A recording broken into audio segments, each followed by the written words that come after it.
Bien, on y va. Donc, on est dans le 5e Pérec de Gvurat Hashem. Donc, on va le lire d'abord un peu dedans et après on va y réfléchir.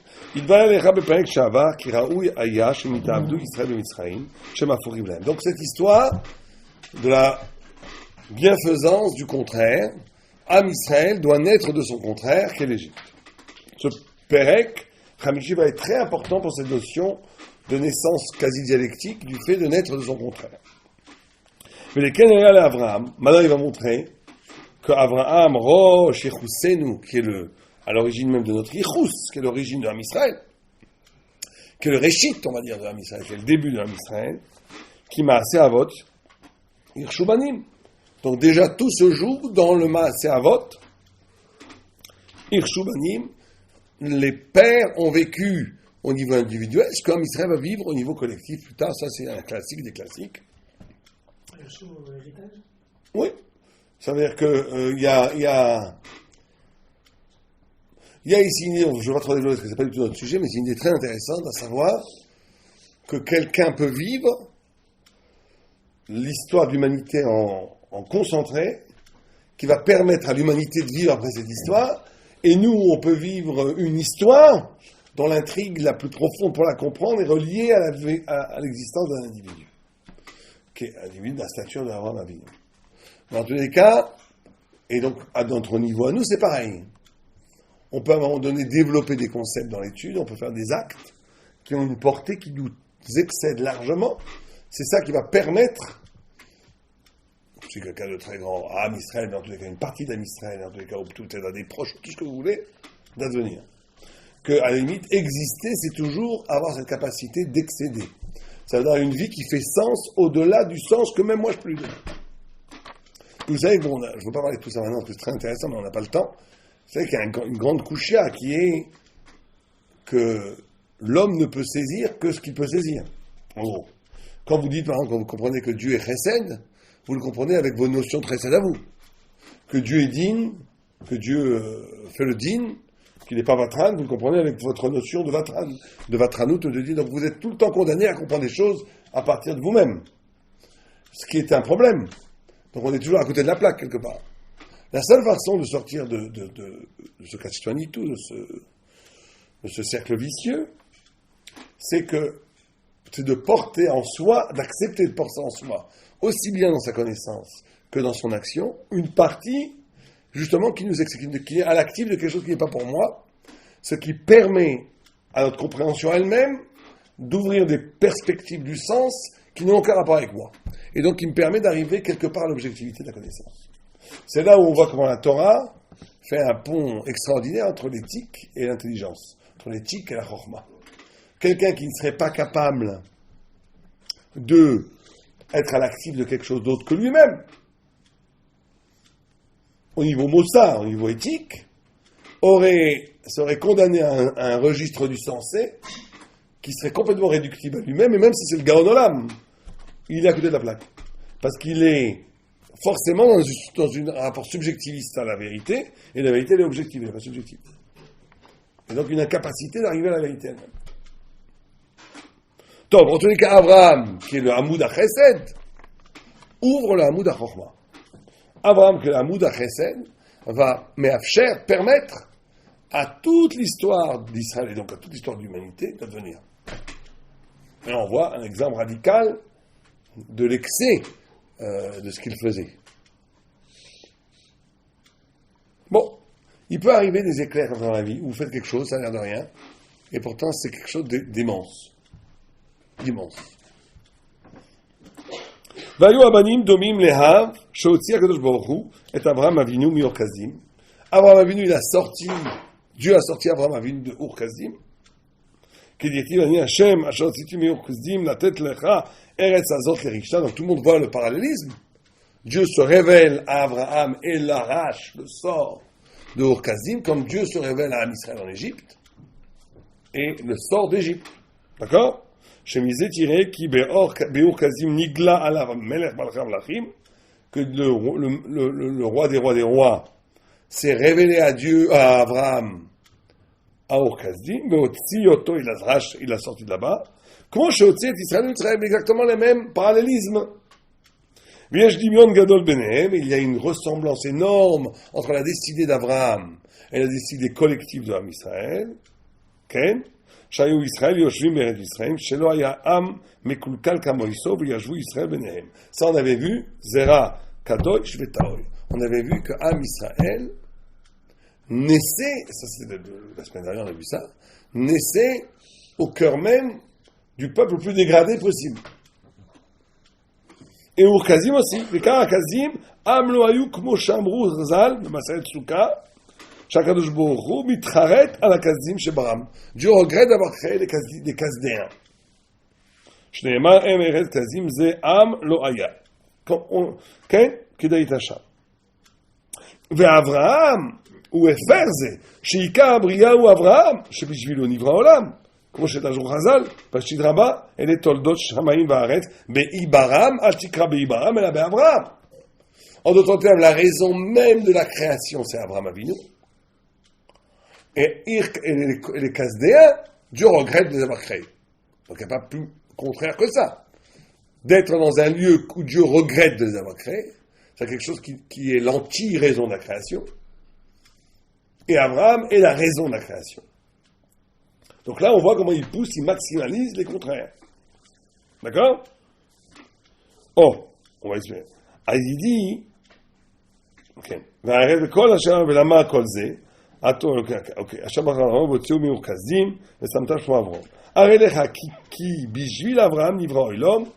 ça, on ne va pas y revenir.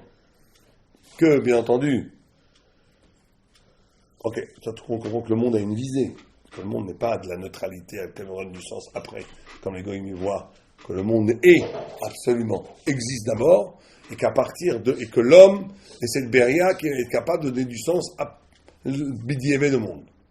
C'est parce que le monde a du sens, en essence, que l'homme peut révéler le sens de l'être, bien entendu. Hein. Mais bon, Arelecha, qui bijil Abraham nivra olam.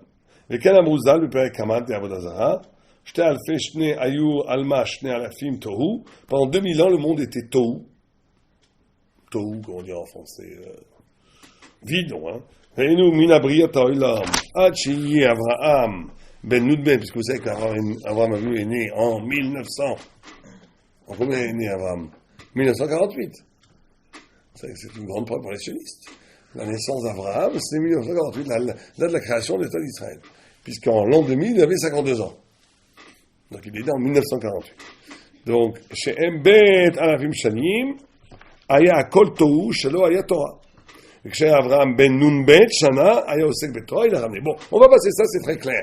L'idée très claire qui est ici, c'est que Abraham qui est le sens du monde, le pourquoi du monde, qui est la visée du monde. Le monde a été créé pour qu'un jour un Abraham apparaisse. C'est le pourquoi du monde.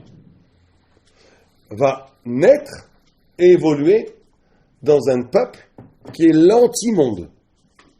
Qui est l'anti-monde. Voilà. Qui est l'anti-monde, ça veut dire un monde qui... ça veut dire dans le non-sens absolu. Les Kazdim ont inventé une civilisation où le sens, non seulement il n'y a pas de sens, mais le sens n'était pas pertinent. Vous comprenez, aujourd'hui on peut tout comprendre parce que dans la société occidentale, je suis arrivé à une théorie que dans la société occidentale, on va retrouver aujourd'hui toutes les facettes de toutes les sociétés antiques bibliques. C'est-à-dire que la notion d'Égypte, la notion de la matière, on le retrouve en Occident, la notion de Babel, on le retrouve en Occident, la notion de Perse, qui est le corps manquant, de créer des trous qu'on va pour boucher, c'est ça la notion du corps. On crée des manques et après on fait tout pour boucher les manques. C'est le mécanisme publicitaire qu'on voit en Occident, la Grèce, on voit qu'il y a tout en Occident. Donc il y a aussi les Chaldéens. C'est quoi les Chaldéens? C'est une dimension d'une des figures humaines, plutôt anti-humaines, où non seulement il n'y a pas de sens, mais où le sens devient ridicule. Vous savez que ça existe ça. Aujourd'hui on est dans un niveau, il y a une certaine facette de la culture européenne, où non seulement on ne cherche pas à donner du sens, mais on ridiculise celui qui cherche du sens. Ça devient ringard d'essayer de comprendre les choses. Il faut maintenant, c'est vivre dans le plaisir immédiat. Dans le désir immédiat, le plaisir immédiat, toute recherche du sens est quelque chose qui est de l'ordre du retardé. C'est le chaldéen. Les chaldéens, c'est celui qui, non seulement ne donne pas de sens au monde, mais qui en ridicule le fait d'en vouloir en donner. Donc c'est un anti-monde. Dieu regrette de les avoir créés. Regrette au sens, ça veut dire quoi? Regretter de les avoir créés. Comment c'est chaillard de penser regretter que Dieu regrette? Ça veut dire qu'en essence, ils sont l'anti-projet divin. L'anti-projet divin. Oh, Abraham Avinu né au cœur même d'une civilisation dont la figure est d'être anti-projet divin, alors que lui, c'est le projet divin. Alors il explique là il rentre dans le cœur du sujet. Et il dit, et attendez, et donc on fait un parallélisme avec Israël. Israël qui est la Kdusha pure, la sainteté, né d'une civilisation, né au cœur d'une civilisation, qui est la pure Touma, la pure désir des sens, le sensoriel, le matériel, le znout, la efkerut, la matière absolue, pas face à la tsura mouvdelet. Absolument Israël. Donc il y a un parallélisme énorme. Alors pourquoi faut-il, on avait déjà expliqué qu'un homme naissait de son contraire, et ça il va l'expliquer encore plus loin, mais pourquoi faut-il que ça se passe comme ça? Pourquoi faut-il qu'Abraham apparaisse dans un horizon culturel, spirituel, qui est le vide?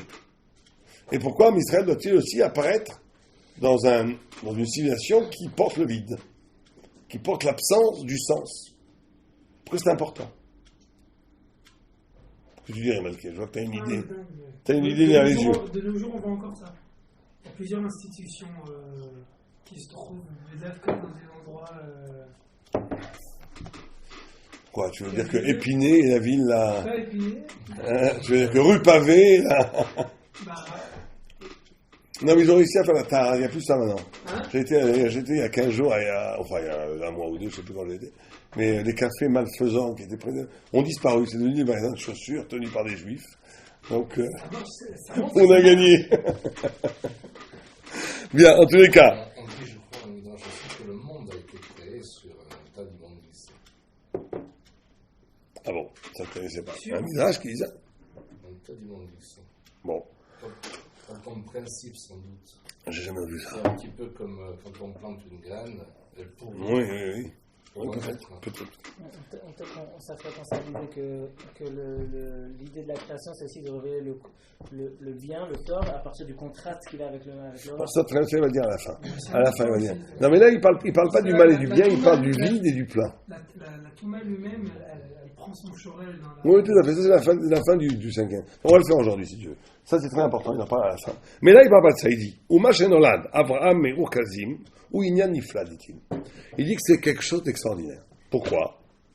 Qu'il est fiché Avraham ou Atralat Haolam. Il dit que comme Avraham est une Atralat Haolam, c'est le début du monde, les Velefanav Aya Akol Tohu, et qu'avant tout était chaos, très bien. En ba'em bria klal, ils n'ont aucune création réelle. Les cas Israël Avraham el Kazdim, shem bria shen ba mamash.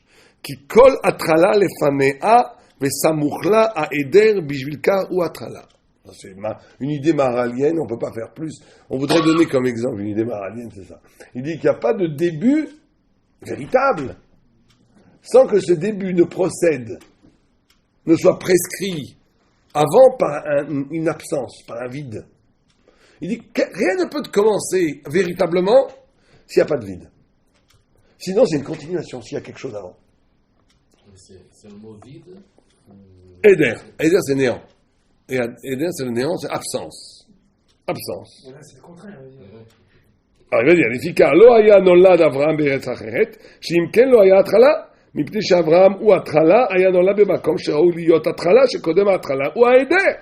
Mais c'est nachon kasher ta'avin. Alors là, il faut s'arrêter de vivre. Et pourquoi c'est le contraire? Non, il y a le positif, le éder et le négatif.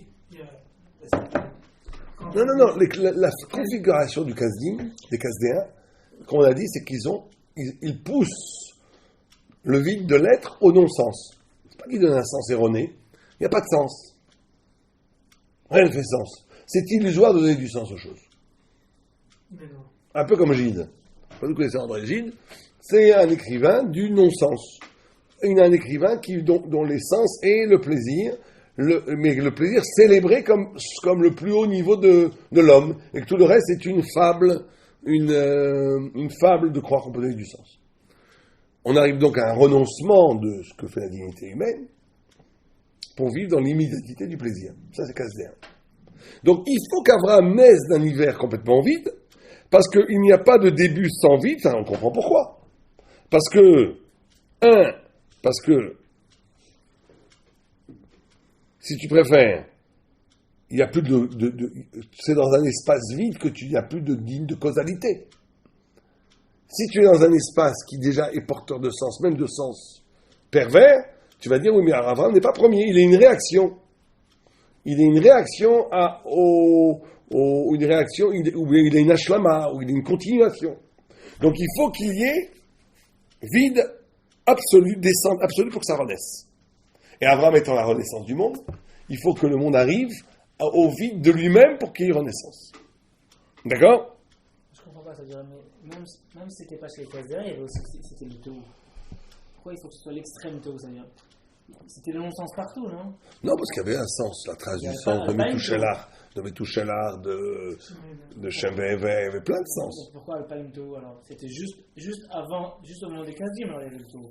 Non, Alpaïm Tau, ça veut dire que personne n'a pu faire que la Torah domine le monde. Ça, c'est Abraham qui va le faire. La Torah va être enseignée au monde. Avant, tu as des espaces où la Torah agit, mais elle ne domine pas le monde. L'ensemble du monde est dominé par le Tau.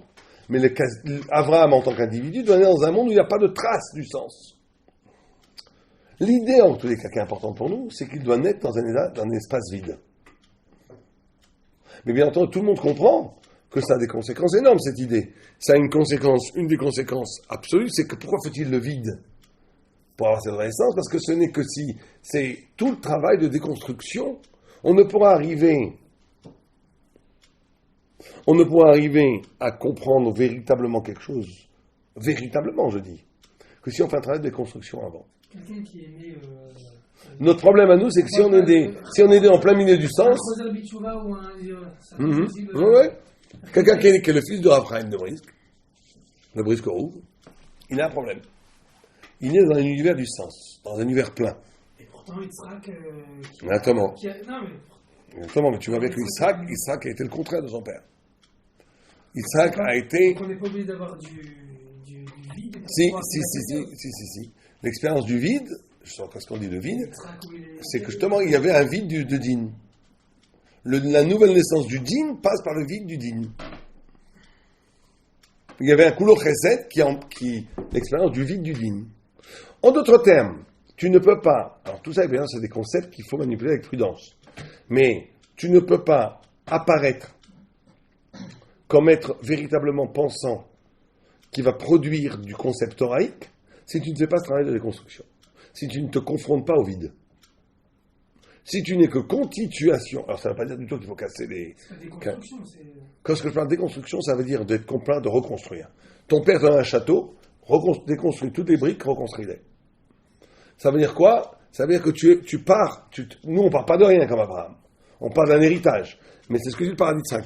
Il dit, pourquoi est-ce que chaque fois que la Torah elle parle d'éducation, elle le tient, le paradis de 5, il dit, elle le lit à Armoria, où il y a eu la Akadat Yitzhak, c'est pour te dire que justement, l'éducation aujourd'hui va être, la filiation, on va dire, de père en fils, quand la Torah elle passe, ça va être la tentative de lier ces deux dimensions. En même temps, je dois être l'héritier d'un savoir qui vient de mon père, puisqu'on n'est pas Abraham, on n'a pas comme père Terah qui fait la Vodazara. On a un père tzaddik qui nous enseigne la Torah, donc on doit continuer. Mais on doit continuer cette chose sous la forme, c'est comme ça qu'il appelle, du renouveau total. Une continuation qui renouvelle. Est-ce qu'il n'y a pas une différence entre le fait avant le don de la Torah et après le don de la Torah? Tout à fait. Avant le don de la Torah, il fallait naître. C'est pour ça qu'il dit, après la Torah, c'est la continuité. Mais ce que dit le paradis de Yitzhak, il dit qu'après la continuité, elle doit quand même épouser l'acte d'Abraham. Comment c'est qu'on doit reconstruire par nous-mêmes. Je vous enseigne à votre fils, si vous enseignez à votre fils un principe de chesed, il faut qu'il redécouvre son principe de chesed à partir de lui. Alors, là où il va être la continuation, c'est qu'il va continuer le chesed que vous l'avez enseigné. Il ne va pas continuer à cruauté, il va faire le chesed. Mais ce chesed-là, il doit découvrir en lui-même l'espace vide, un espace où justement qui n'est pas plein de l'enseignement du Père, pour renaître. Comme ça que ça marche. Donc, nous dit ici le Maharal que, et bien entendu, la notion du vide est aussi fondamentale par rapport à la notion du face-à-face avec Dieu. C'est-à-dire que tu ne peux arriver à ce face-à-face avec Dieu que si dans la solitude. Dès que tu es qu'un élément d'un groupe, c'est aussi... Bien entendu, on parle aussi tout le temps en termes dialectiques. Il faut quand vous allez après la Torah, il y a plusieurs éléments qui s'articulent entre elles. Donc, la notion du collectif, la notion de la filiation, la notion de Chavruta, tout est important. Mais il y a une notion, mais les notions de vide, elles sont aussi importantes, parce que c'est à partir du vide, que moi j'appelle la déconstruction, mais on peut l'appeler le vide si vous voulez, qu'on va arriver à ce face-à-face avec Dieu. Abraham va pouvoir découvrir Dieu, Kebiechol, grâce aux Chaldéens, parce que le vide radical du sens va être l'espace qui va permettre une révélation. Alors maintenant on va sauter tout ça, parce qu'après il amène le Ramban, une marloquette, si vous voulez le lire, lisez-le, tout à fait presque académique. Pourquoi comment est-ce qu'on a pu parler de Terach avant d'évoquer Abraham? Ramban pose une question, il dit normalement, on passe d'une génération dans la Bible, pourquoi il n'est pas d'accord avec le Ramban du tout, ils ne sont pas d'accord du tout, il y a toute une marloquette, à savoir, est-ce qu'il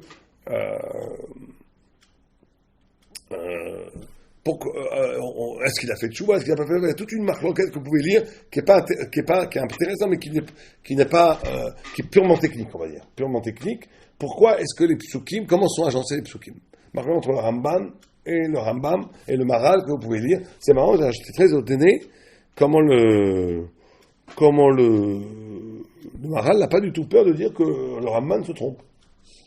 Il dit ou l'eau il a fait baiser, ou t'as baisé. Le Ramban, qui est notre maître à tous au niveau de la Shkafa, on voit que le Maharal n'a pas de problème de dire que le Ramban se trompe. Ça m'a beaucoup étonné. Aval, alors il va arriver à son point conceptuel, c'est là. Il veut expliquer pourquoi est-ce que tout le problème qu'on a avec le Ramban et le Maharal, c'est comment ça se fait que Abraham a abandonné son père.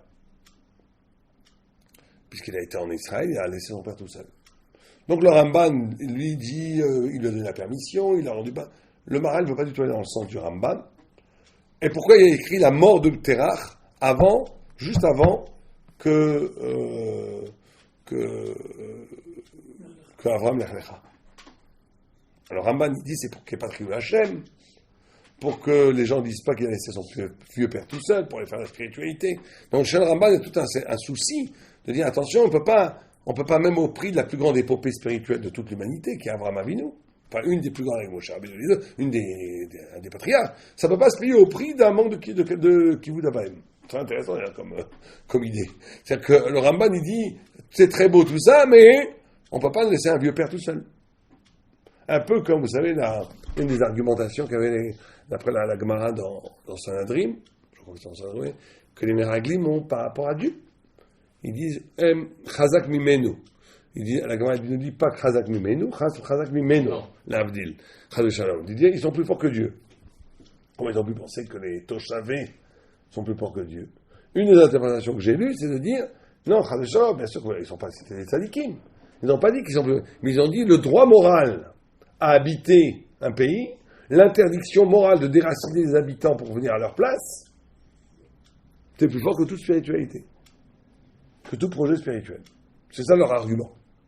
Argument gauchiste, on va dire, d'aujourd'hui, qui disait comment vous pouvez déloger les Palestiniens de l'époque pour prendre la place. Même Dieu ne peut pas me faire une injonction, c'est anti-moral. Bon, ils ont eu tort, c'est très bien qu'ils ont eu tort, mais c'était ça leur argument. C'est une logique. Et bien ici, c'est pareil. La logique du Ramban, c'est de dire, on ne peut pas laisser un vieux père seul au nom d'une épopée spirituelle. C'est ça que le Maharal veut complètement déraciner. Il ne dit pas du tout. Il dit, c'est pas ça le problème. Et il dit, parce que tragiquement parlant, il n'y a pas de... On voit que il n'y a pas de mitzvah de Kibbutz Avayim quand ça contredit la Torah, ou des sortes de choses comme ça. Ou un père qui dira à son fils de rester, de pas aller dans cette yeshiva qui est plus éloignée de lui, et le fils sait qu'il est. C'est pas évident. C'est pas évident du tout. Al-Pi Halacha, bien entendu, on n'écoute jamais le père pour quand il fait une avéra. Mais c'est pas du tout évident qu'on a le droit d'aller dans une yeshiva, on va être patron de Kibbutz Avayim s'il y a une autre yeshiva à côté. Pas du tout évident. Il y a un impératif divin. Ouais. L'impératif divin, c'est Kibbutz Avayim aussi. Mais attention, le problème n'est pas là, n'est pas le Halacha. Le problème, il est au niveau du début. Quand Abraham crée le monde, crée l'être juif, ça ne peut être que parfait. Vous savez qu'il y a un grand principe que quand on commence quelque chose, c'est toujours parfait. C'est pour ça que ils ont voulu on n'est pas dans de Hanouka, c'est pour ça qu'ils voulaient de l'huile Tahor. Al-Pi Halacha, il n'y a pas besoin de l'huile Tahor. Touma Outra Betsibour. On a le droit d'avoir de l'huile tamée. Simplement, comme il recommençait Hanouka Tabayt, tu commences pas quelque chose tordu. Même si Al-Pi Halacha, c'est bon. C'est pour ça que les pauvres, les convertis, quand ils arrivent, on leur dit, vous acceptez toute la Torah ou bien Shalom Aleichem. Pourquoi au piton, on leur demande tout?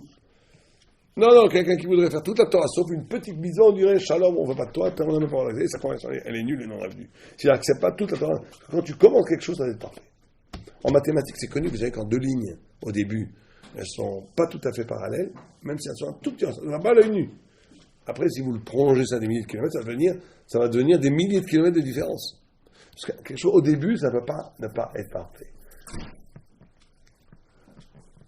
C'est pareil dans l'engagement, dans les mariages. Il faut que le socle soit parfait au début. Parce que si c'est pas parfait au début, après c'est tordu et tordu, on peut jamais quelque chose qui est tordu à la base, on peut pas le rétablir après. Quelque chose qui est bon à la base, si c'est tordu comme dans la vie, tu le remets. Il y a toujours la base qui est bonne pour rebâtir. Mais quelque chose qui est tordu au début, on peut pas. Donc Abraham Avinu, c'est le début. Il peut pas avoir quelque chose qui est caché. Al-Pi Halacha. Si c'est pas 100%, c'est pas possible. Donc c'est ça dont parle le Maral. Le Maral il dit, Aval, Gesh beze davar nifla meod, ki ratzu beze, bema she'amru betrila, ata doresh, sha'asharim kruim metim bechayem. La Gemara, elle fait un drash, on verra le midrash, qui dit que les rachaïm, ils s'appellent morts de leur vivant, et ça c'est Terach, et les tzadikim, ils s'appellent vivants de leur mort, c'est Abraham. Ve'amar lo HaKadosh Baruch Hu, ani poter otra mikivud avayim. Dieu a dit, le Maral, il ne veut pas cette interprétation du Ramban, qui fait mourir Terach pour rendre patour Abraham. Il dit, c'est pas ça le pshat. Il dit, le pshat, c'est que Dieu a rendu patour en essence, a dispensé en essence Abraham de Kivud Avayim. Pourquoi? Ve'en ani poter achem Kivud Avayim. Ve'im lo, עוד אלא שאני מקדים מיתתו בתחילה. כי יש באברהם דבר שלא תמצא בכל אדם, כי אברהם אינו נקשר ואינו מתייחס אל אביו תרח. Il dit que Abraham n'a aucun rapport avec son père תרח. כמו שאין ייחוס וקישור האור ועל החושך. כי אברהם הוא האור. Il dit parce qu'Abraham c'est la lumière, et תרח c'est les ténèbres. שהרי הדורות הראשונים היו תוהו, וחושב אברהם הוא האור של מציאות. ומבדקה אמר הקדוש ברוך הוא, לך אני פותר אותך מכיבוד אביהם. שהרי אברהם מציאות חדש שאין לו קשר עם הראשונים, ואין אני פותר אחר, שהרי לא תמצא זה רק באברהם, שהוא תחילת מציאות העולם, לפיכך הוא פטור מכיבוד אביהם, ואין לו ייחוס וקשר לאביו. Donc là on rentre dans des concepts absolument incroyables, que Abraham, le début du judaïsme, le début de la Torah, le début d'Am Israël, c'est une essence qui ne dépend d'aucune généalogie. C'est l'irruption d'une nouvelle forme d'identité qui ne dépend plus du Yichus. Plus du Yichus du tout. Et pourtant, on le rappelle dans la Gada. On le rappelle, mais c'est ça que nous enseigne le Maral. Pour ne pas en faire justement un terme de Yichus, mais en faire une rupture ontologique avec le Yichus. On le rappelle, ça sera d'ailleurs intéressant de voir, sûrement que il va en reparler le Maral parce qu'à la fin, il y a le commentaire de la Haggadah, le commentaire de la Haggadah du Maral, sûrement qu'il va nous dire ça, qu'on ne rappelle pas Chazal Shalom Terach comme patriarche, mais qu'on rappelle Terach comme justement la naissance d'une identité juive qui coupe avec le généalogique, avec le processus. Ok? Ça veut dire, vous comprenez ce que ça veut dire? Ça veut dire on a une modalité maintenant dans l'identité qui n'obéit pas au principe de causalité. Au principe de causalité. Notre essence n'est pas bâtie pierre après pierre depuis l'origine. Notre essence est bâtie à partir d'une irruption de lumière absolument irrationnelle. D'une irruption d'un début qui rompt avec tout processus généalogique. Et ça serait une des définitions du juif. La capacité d'être, sous une modalité d'être, qui ne doit rien à l'histoire. Qui ne doit rien à la construction. Vous comprenez? Pourtant, le vide et Terrar lui-même, c'est quand même une atrala pour avoir... Ah, ne me dites pas ça, j'étais sûr que vous avez posé cette question. Ça, vous n'êtes pas dialecticien. Bien entendu, le vide est absolument nécessaire à l'irruption, mais il n'est pas nécessaire sur la modalité de la construction. Il est nécessaire comme absence. Il faut s'en échapper. Vous savez jamais de quoi. Il dit bien, on a vu que Israël ne pouvait pas vivre ailleurs qu'en Égypte. Ouais. Donc on voit qu'il y a un ribour, lui-même il parle de ribour, il y a un ribour entre ce que l'Égypte est et Oui, ce que Israël va devenir. C'est un ribour dialectique. Un ribour dialectique qui s'exclut et qui devient par l'exclusion. C'est pas un ribour identitaire. Mais même si c'est dialectique, c'est quand même nécessaire à la... On n'a jamais du contraire, mais c'est pas une causalité. Il faut quand même s'en échapper, c'est un point de départ. Si j'ai pas ça, je peux pas commencer à m'échapper. Je comprends pas, s'échapper de quoi? S'échapper du Chomer. Pour Bien être une sourate, il faut s'en échapper. Et alors? Donc c'est forcément une atrala, c'est forcément un début. Qu'est-ce qu'il y a un début? Le Chomer? Ouais. Non. Non. Le début, c'est causal. Vous comprenez ça, c'est très important. La logique pure, c'est que, justement, de comprendre qu'il y a des causes intrinsèques et des causes qui s'annulent en étant. La Tsoura ne doit plus rien au Chomer. Une fois qu'elle a récupéré sa Tsoura de Tsoura, même s'il a fallu le Chomer pour qu'elle soit Tsoura, mais elle ne doit plus rien au Chomer. Elle n'a plus de trace de Chomer. Elle n'est pas constitutive. Pourtant, elle reste à jamais. Le Chomer, il est nécessaire pour que la Tsoura elle existe. Non. Il y a la Tsoura Mouvdelet qui fait que Am Israël est dévié par la Tsoura Mouvdelet. Mouvdelet, c'est séparé. C'est-à-dire que justement, qu'il faut du Chomer pour qu'après cette Tsoura apparaisse, c'est tout à fait, c'est pas le problème. On parle du problème autour de la genèse des choses. Est-ce que justement, c'est très important cette remarque? Le Maral lui-même. Attendez, essayez de comprendre parce que c'est très très important. Quand Am Israël naît à partir d'Égypte, est-ce qu'il reste de l'Égypte en lui? Parce qu'elle est née à partir d'Égypte ou pas? Non, il n'y a jamais eu de l'Égypte en lui, c'est sûr. Il n'y en a jamais eu. C'est pas qu'il en reste, il n'y en a jamais eu. Au début, si. On a vu qu'ils étaient constitués par l'Égypte, par le fait même qu'on la mer. Ils étaient annulés. annulés. Ils n'étaient pas l'Égypte. Ils n'étaient pas l'Égypte, ça veut pas dire qu'ils étaient l'Égypte. Ils étaient Meshouabad à l'Égypte. D'accord. Dans la gestation, l'Égypte était très présente dans l'identité d'Israël. Quand on s'est arraché à ça, maintenant, est-ce que la trace de l'Égypte reste? Non. C'est ça qui est important. On voit qu'elle reste pas dans toute l'histoire du désert. Itziyat Mitzrayim. Il y a la nostalgie de l'Égypte. Bon, alors ça c'est justement ce qui n'est pas Israël en Israël. Mais Israël, en tant qu'Israël, n'est pas constitué par l'Égypte. C'est très important ça. C'est quoi donc ce quand vous dites en tant qu'Israël, c'est dans l'essence? L'essence. Dans une espèce d'essence abstraite? Abstraite ou réelle, quand elle est incarnée, quand elle est vécue. C'est qu'il y a des causes qui sont constitutives. Et il y a des causes qui sont chitsonites. Et qui font que je suis au contraire devenu le contraire de la cause. Quand on dit qu'un rachat, quand il donne cette idée de Maral, que quand deux contraires se rencontrent, chacun se radicalise et devient plus lui-même. D'accord? Est-ce que ça veut dire que je suis constitué par le rachat?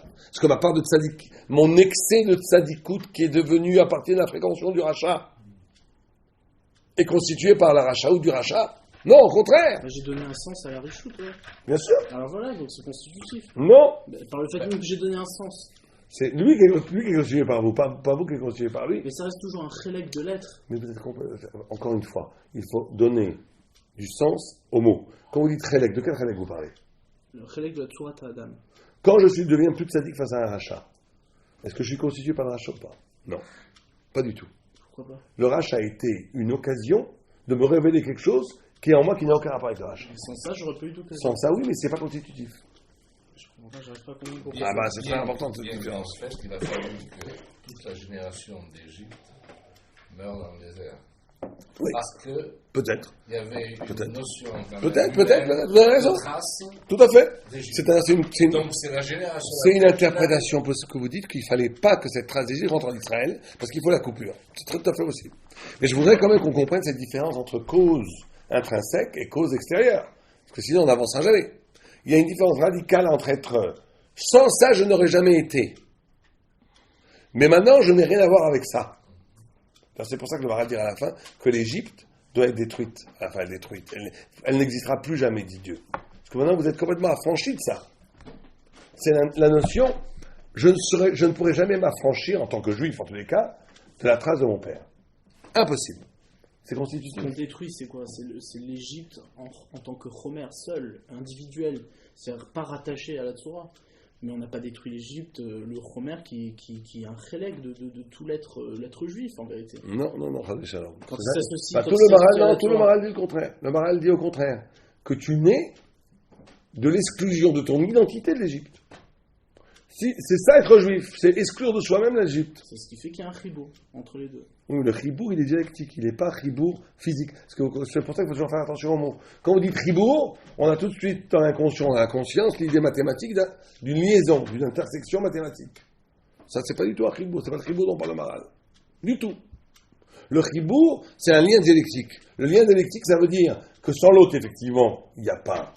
Sans le noir, il n'y a pas le blanc. Comme on dit que par exemple, la lumière, c'est que la Rizal dit, c'est encore une fois, que la lumière a besoin d'un opposé pour éclairer. Imaginez que vous avez une lumière sans rien, dans le vide sidéral. Je crois que c'est même vrai en physique d'ailleurs. Dans tous les cas, on s'en fiche de la physique. Ouais. Non, mais imaginez que vous avez une lumière dans le vide. Il dit que s'il n'y avait pas de grain pour arrêter la lumière, ça n'éclairerait rien. On ne verrait pas la lumière. On ne peut voir la lumière. Je pense que c'est physiquement vrai aussi. En tout cas, après la Kabbalah, la lumière n'est lumière que parce qu'elle éclaire quelque chose qui est anti-lumière. Donc vous avez que la lumière advient par son contraire, on est d'accord? Alors je vous donne une question, est-ce que la lumière est constituée par les grains qu'elle frappe? Est-ce que la lumière... J'ai pas dit qu'elle était constituée, j'ai dit c'est un tout. C'est-à-dire que je peux pas dissocier l'un de l'autre. Si, il faut absolument dissocier.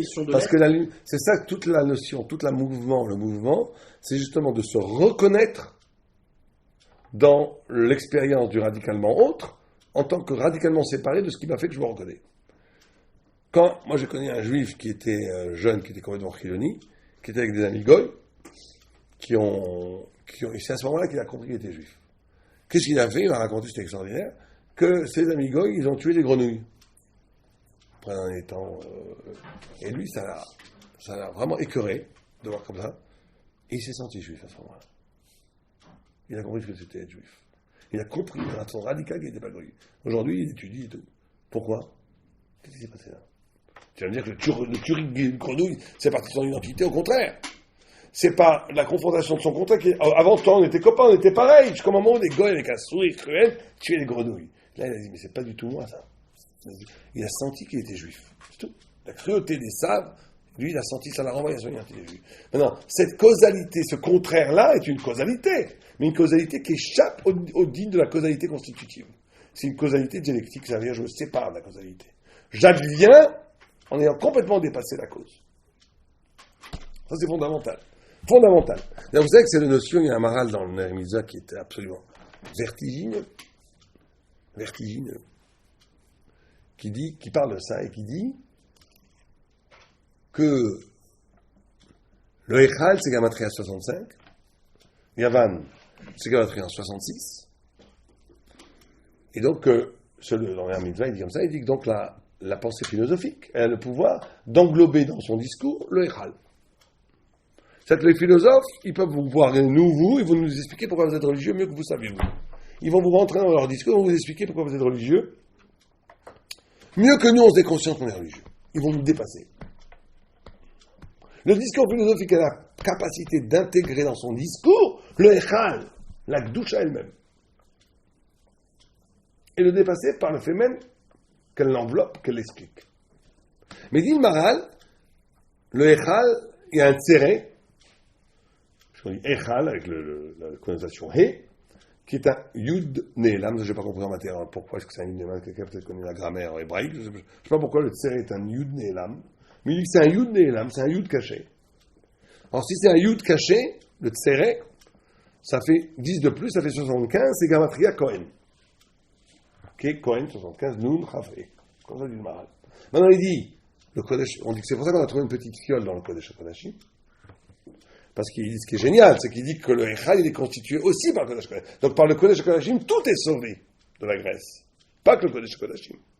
Mais il dit que les Grecs ont un pouvoir sur la Gdusha, mais ils n'ont pas de pouvoir sur la Gdusha de la Gdusha. Et il invente un concept exceptionnel, le Maral, qui est la Gdusha de la Gdusha.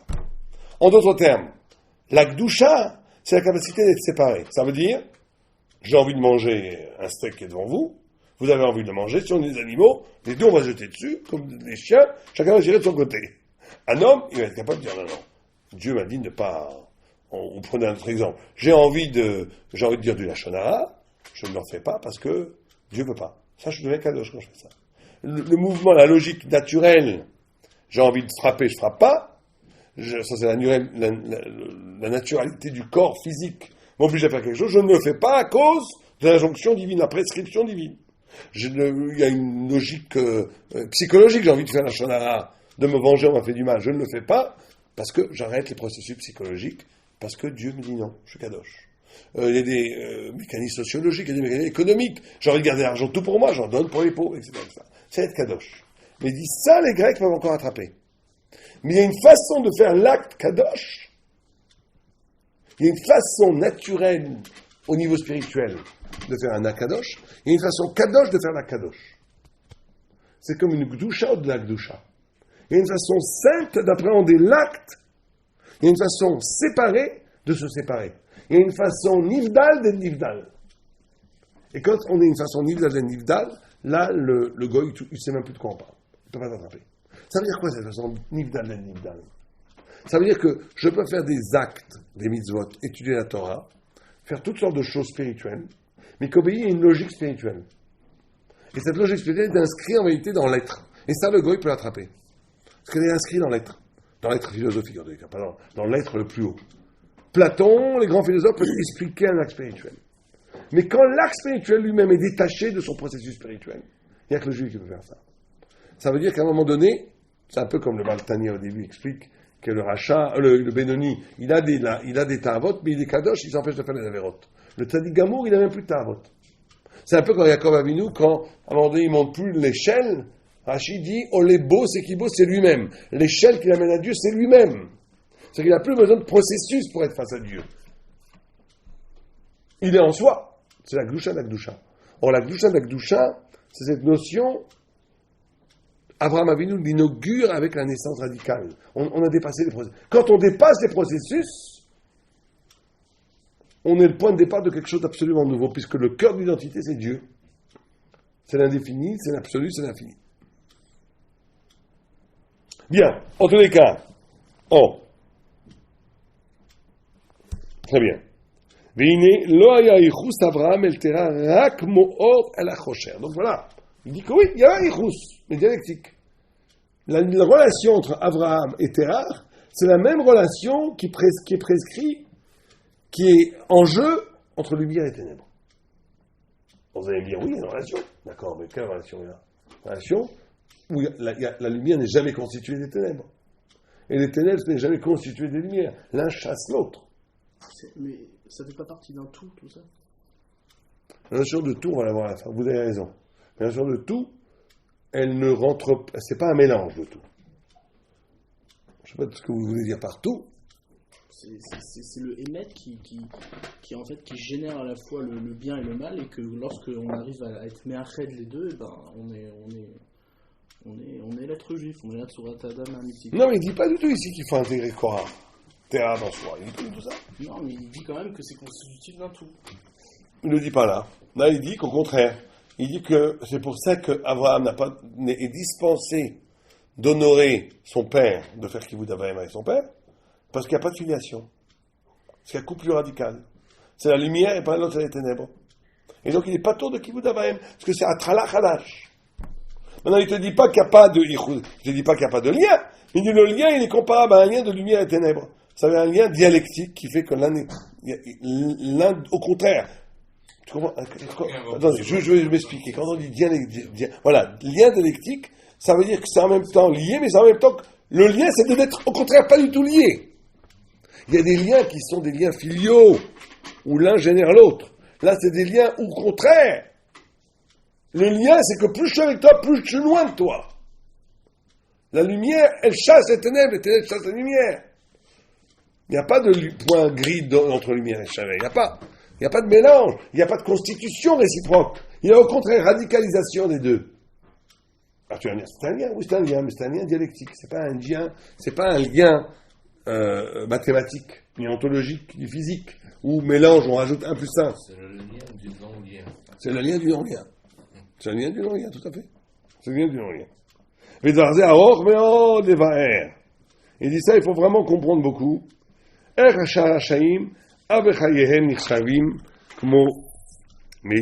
ça, on va dire juste très rapidement. Bon, on n'a pas vraiment beaucoup de temps, mais on a encore une dizaine de minutes. Il dit que la notion de Rachaïm, ils sont morts dans leur vivant, parce qu'il faut bien comprendre qu'une vie, que la vie, elle produit ou la vie ou la mort. La vie n'est jamais neutre. Jamais. La vie produit ou de la vie ou de la mort.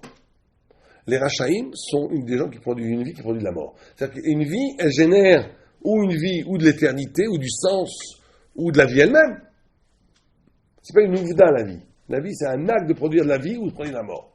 Le rachat vit une vie ou produit de la mort. Puisqu'il produit une vie dont l'essence même de la vie est de boucher la vie. De boucher le sens de la vie. Donc les rachaim, bechayehem, nikraim metim. Parce que c'est pas simplement nikraim metim. Bechayehem, nikraim metim. C'est leur vie qui amène la mort. C'est la vie qui est morte. Et le tzaddik, bemitatam nikraim chaim. Parce qu'il n'y a pas de mitatam. Quand ils meurent, ils ont rendu leur vie en éternité. Donc ça continue tout le temps. Ils sont jamais morts. Ils sont jamais morts. Oh. Alors maintenant, il parle juste, je vous le survole ici avant d'arriver à la fin, qui est la sorte de totalité que vous avez abordée. Il dira pourtant, on a vu que Terah a fait tchouva. À la fin de sa vie, il a fait tchouva, parce que la Gemara, elle dit, il a écrit à la fin que Yaakov, d'où est-ce qu'on sait qu'il a fait tchouva? Parce que on y a écrit quand Abraham est mort, comment il dit le pasouk, que Nesaf, comment il dit le pasouk? Ken. Je sais pas, il y a un pasouk qui dit qu'Abraham Nesaf, il m'a vive, ou je sais pas. Comme on dit tout le temps, tu sais? Ken. Tavo shalom elavotecha. Donc la Gemara, elle dit, donc qui va, si c'est pas un prince de donner à Abraham de rejoindre son père, si c'est un rachat. Donc il y avait des que Terah a fait tchouva. Alors là, il dit que le Rambam, il dit qu'il a fait tchouva juste avant de mourir. Mais encore une fois, le Maral n'est pas d'accord. Il dit non. Il dit qu'il a pu faire tchouva avant, ça ne change rien. Mais il dit la tchouva de Terah, elle est complètement dépendante d'Abraham. En d'autres termes, c'est par le srout d'Abraham qu'il a fait tchouva. Donc sa tchouva n'a aucune mashmaout par rapport au tzad de Terah. Terah, en tant que Terah, est un homme mort. Il n'a aucune possibilité de faire. Il est engendré par, comme si le père est engendré par le fils. C'est par le srout d'Abraham que sa tchouva est acceptée. Et donc sa tchouva n'a aucune valeur en soi.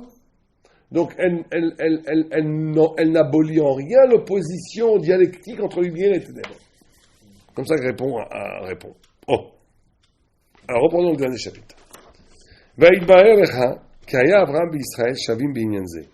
Israël et Abraham sont équivalents par rapport à cette notion-là.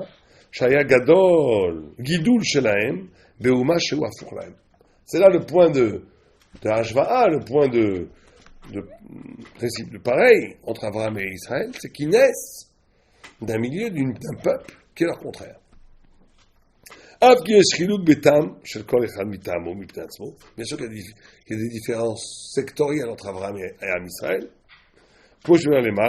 Mais comme mais de toute façon, là, essentiellement, ils sont pareils. Shavim, Sheyotam, Vegidul, Shelahem, Beuma, Asher, ou Afur Lahem.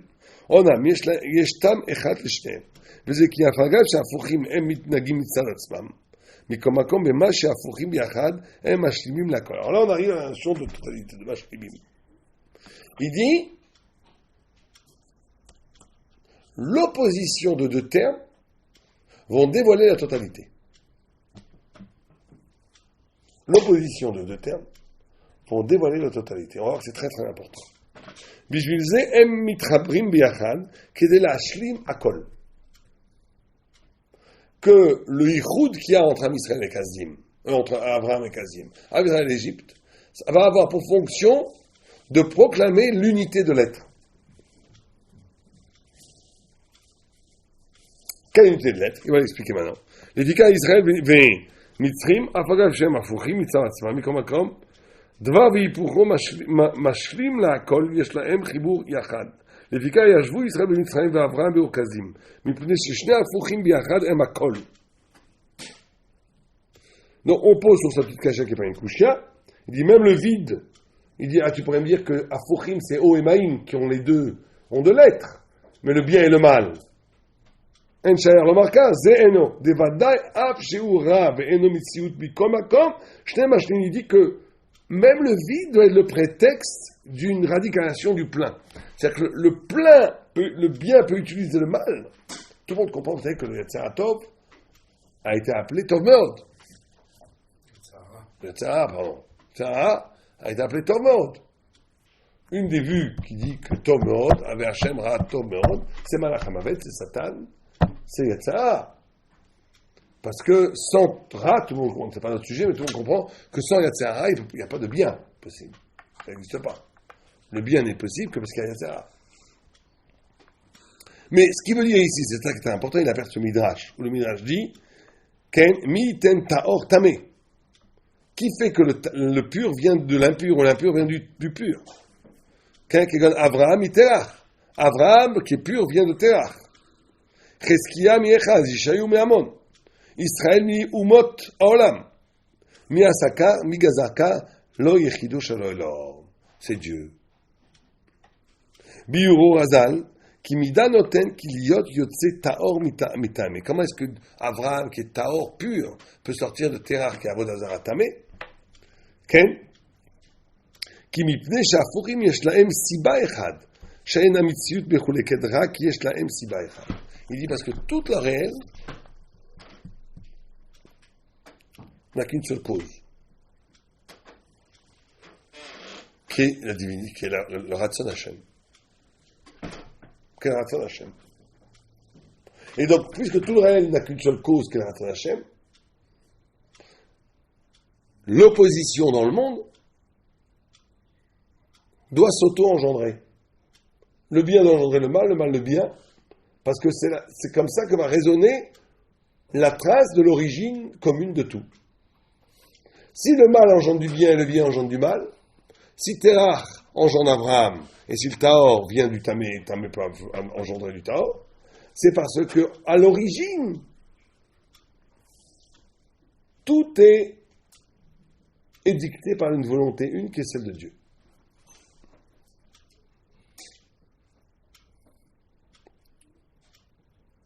Vous savez que c'est une couchée qu'a posé des Mekoubalim beaucoup et que le Rav Dester parle. C'est qu'avant il n'y a que Ratzon Hashem, avant que le monde soit créé. Et après qu'il y a le monde, il n'y a que Ratzon Hashem. Donc qu'est-ce qui a changé entre la création et avant la création?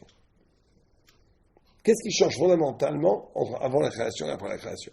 C'est le fondement de la création. Le monde, il n'est pas créé à partir de Aleph, il est créé à partir de Beth. C'est quoi? C'est sûr, Ratzon Hashem. Dans la première phrase déjà du Rachid, il y a toutes les autres. Oh, mais comment est-ce que ça veut dire en concept pour nous? Le Rav Dester, il dit, ce qui est créé dans la création, c'est la capacité d'unité en rien, en dehors de Dieu. Donc, fatalement, s'il y a une création, il y a une dualité. Et en tout, on voit toujours dualité. Oui, mais qu'est-ce qui est créé? Puisqu'en vérité, cette dualité est récupérée en vérité comme Ratzon de Dieu, quoi. Elle n'existe pas, si ce n'est que le Ratzon. Donc, qu'est-ce qui change? Lui, il dit ce qui change, c'est sa réponse, il dit c'est le manque. Un Mekabel qui manque. Et la seule chose qui va changer, c'est qu'il y a un Mekabel qui reçoit, qui est structuré par le manque. Il y a un Mekabel qui reçoit. Il dit c'est ça qui change entre avant la création et après la création. Et que ce manque va toujours être shoef de retrouver son origine infinie. C'est ça la création. Mais que tout procède du création. C'est pour ça que le bien, le mal, les contraires, tout ne peuvent s'engendrer, se multiplier, s'engendrer l'un l'autre, parce qu'elles procèdent à l'origine du même principe ontologique que Dieu a créé. C'est comme une sorte de vision de pardonnant de bien et le mal, mais le contraire de Nietzsche. C'est pas un dépassement de la morale. C'est que, à l'origine même, il y a quelque chose, avant même de la morale, avant même le bien et le mal, avant même tout, il y a un tronc commun qui crée l'être. Et donc c'est pour ça qu'il peut y avoir des correspondances entre les choses. Sans ça, il n'y aura aucune correspondance. Et donc c'est ce qu'il nous dit ici. Et donc là, il parle beaucoup de cette Kiraoui beprat shayu afuchim yotzim zemize, comme shamarnu be'avur aichus ve'istarfut shesh lahem beyachad. C'est pour ça qu'il faut qu'il y ait lien entre le mal et le bien, entre le tamé et le taor, entre Terach et Abraham. Sheshne afuchim mashlimim liyot hakol bli chisaron. Parce que les opposés vont révéler la totalité, qui donc révéler la volonté de Dieu. Il va même plus loin, il dit Vekol shafuchim yoter rechokim zemize, plus les opposés sont loin l'un de l'autre, yoter ouim latzet zemize, plus ils vont avoir la possibilité de s'engendrer l'un l'autre. Et il dit Vim tishal la matzah la femme. Pourquoi est-ce qu'il y a besoin de Afuchim? La malotier briat Avraham bilvad, mibli Afuchim. Pourquoi est-ce qu'Abraham n'a pas été créé seul? Et donc il dit, puisque c'est la raison du monde, on n'avait qu'à créer qu'Abraham et sa descendance.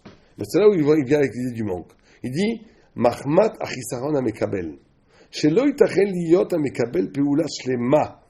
Lekach nimshar el alul achisaron. Il dit parce que comme l'homme est un homme créé, tu ne peux pas faire une création parfaite. Parce que la création, par définition, elle est manquante. Parce que c'est ça l'être de la création. C'est un manque. Puisqu'il n'y a que Dieu qui est parfait, dès qu'il crée un peu la dualité dont vous parlez, dès qu'il y a une création qui est créée, par définition, elle est en manque de la perfection qui est son origine. Et donc, il fallait que la figure des choses créées laisse apparaître ce manque. Or, c'est pour ça que si on avait créé que Abraham et sa descendance, ça aurait été une création presque parfaite, et la notion du manque n'aurait pas existé. Donc il faut créer l'anti-Abraham dans le monde, pour que le manque puisse apparaître dans le monde. Ki briat haolam hazeh ena mitziut hashlemut bekulo. Rak briat haolam bemadrega asher ishlimu yesh chelek velo beklalo.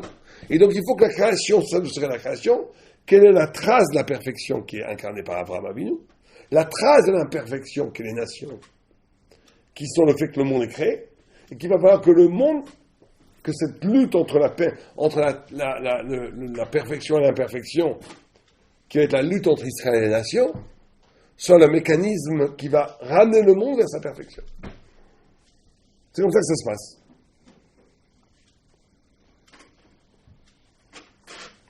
Bon, à la fin, il finit en disant qu'une fois que ce processus est fini, c'est pour ça qu'Israël doit disparaître. Elle doit disparaître parce que ça ne peut pas rester constitutif d'Israël. Ça n'a été à un moment donné une dialectique que parce qu'il fallait que Israël apparaisse. Mais une fois qu'Israël est arrivé à sa shlemut, pour ça Dieu, vous ne verrez plus jamais l'Égypte. L'Égypte doit disparaître. C'est-à-dire les côtés d'ombre qui te constituent ne doivent pas continuer à se constituer. Il doit être une cause dialectique, pas une cause constitutive. Comme ça qu'il conclut. Mais alors on va se retrouver dans la position du parfait. Mais oui. Et l'homme n'est pas parfait. Il ne peut pas être parfait parce qu'il est parfait des dieux. Oui, mais ça, le juif peut être parfait parce qu'il est à l'actif de Dieu. Il s'annule devant Dieu. Il ne se pose pas comme autre devant Dieu. Donc il n'y a pas de problème. Justement, Abraham Avinu, il n'a pas de problème d'être parfait parce qu'au contraire, sa perfection renvoie à la perfection de Dieu. Il ne renvoie pas à la perfection de la création. Il renvoie à la perfection du Créateur. Donc, il n'y a pas de concurrence entre Abraham et Dieu.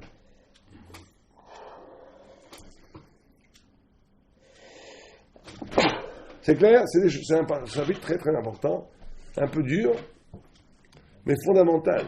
Très, très, ici, on a dit des choses énormes par rapport à la pensée du Maharal. Mais, bon, il faut les méditer, il faut y revenir. Il faut y réfléchir, bien entendu. Cette notion de contraire,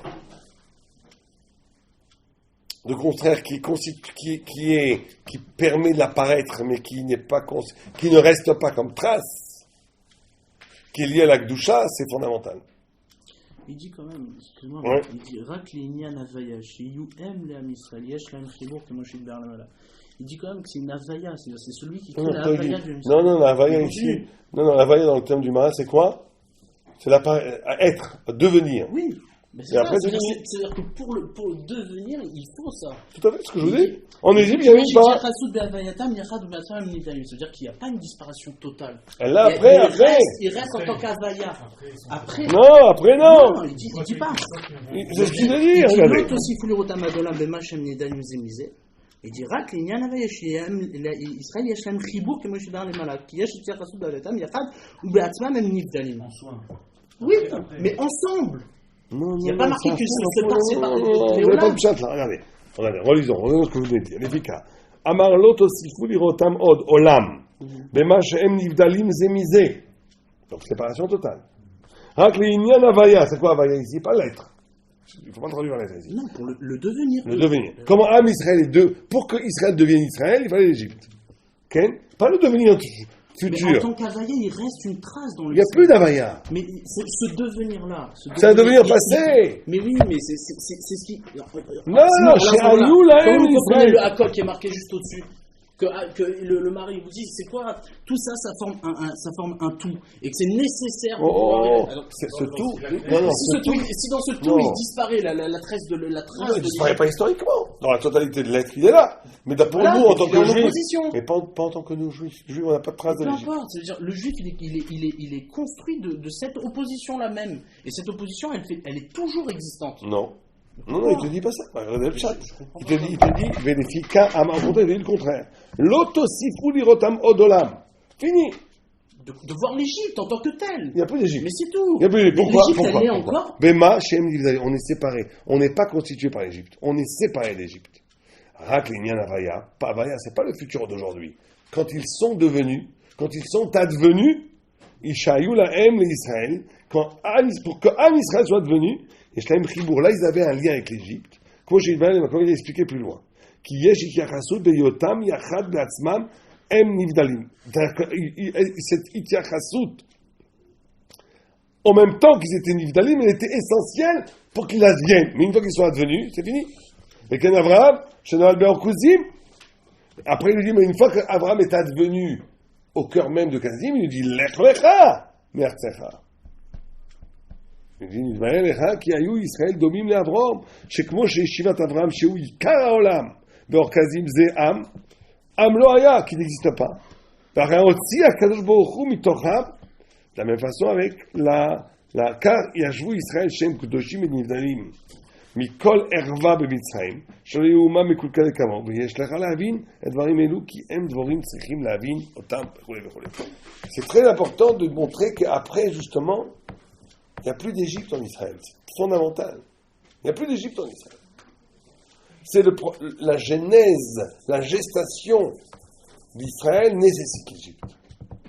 Mais c'est une gestation qui n'est pas constitutive. C'est une gestative qui est dialectique, qui fait qu'une fois que cette gestation est aboutie, il n'y a plus d'Égypte. Pour ça que l'Égypte est détruite. De la même façon, il te dit qu'Abraham devient Abraham grâce à Kazdim.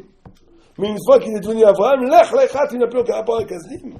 Ça ne reste pas éternellement. Ça reste éternellement dans la notion divine de la totalité. De la totalité. Mais il reste en quoi il reste? Elle reste que dans la totalité de l'être, sans Kazdim, il n'y avait pas Abraham. Sans Mitzrayim, il n'y avait pas Israël.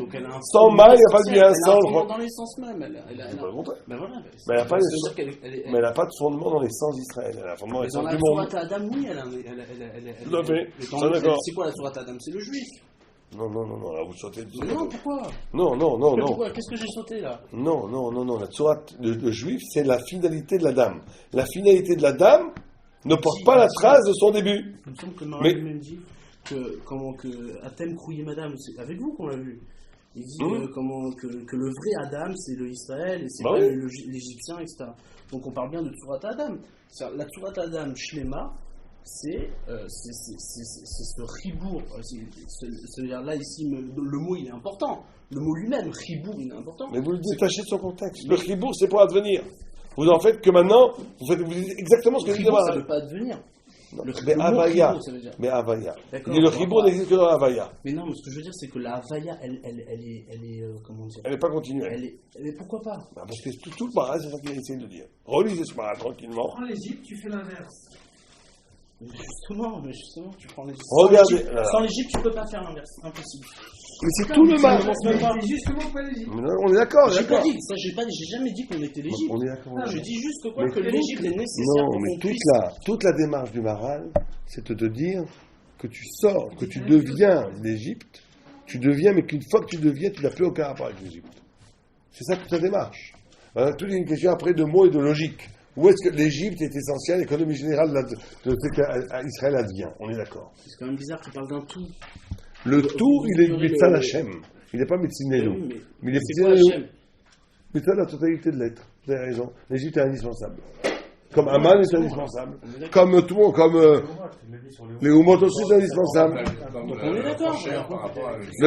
Dans Ner Mitzvah, le Maral dit que le monde a été créé avec la lettre E, le Yud c'est Israël, et le Dalet c'est les Oumot, et que s'il n'y avait pas les Dalet, il n'y aurait pas de Yud. Donc quelque part on est dépendant des Oumot, et les Oumot sont dépendants de nous, etc. Mais est-ce que ça veut dire, mais le Yud, il le dit tout le temps, mais le Yud est Nivdal du Dalet. Être avec sans être avec. Non mais c'est ça que là on n'est pas d'accord. C'est qu'on est avec sans être avec. Vous ne pensez pas la modalité du lien dialectique. Vous pensez une modalité qui est un lien mathématique, 1 plus 1. Il faut penser ici une modalité d'être avec, comme je l'avais dit, le lien du non-lien. Sans ça, vous n'allez pas comprendre le Maral.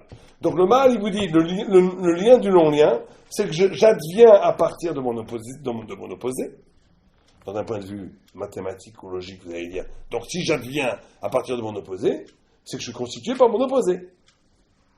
C'est ça qu'il dit non. Il dit non, vous n'êtes pas constitué par votre opposé. C'est ça la Kedusha d'Israël. C'est que vous n'advenez que grâce à l'opposé, mais une fois que vous advenez, l'Égypte est détruite. Une fois qu'Abraham advient, il lui dit l'Echlecha. C'est ça qu'amplifie le. Maintenant, tout est une question de transcription et de perspective. Si on voit dans la totalité, il y a un tout.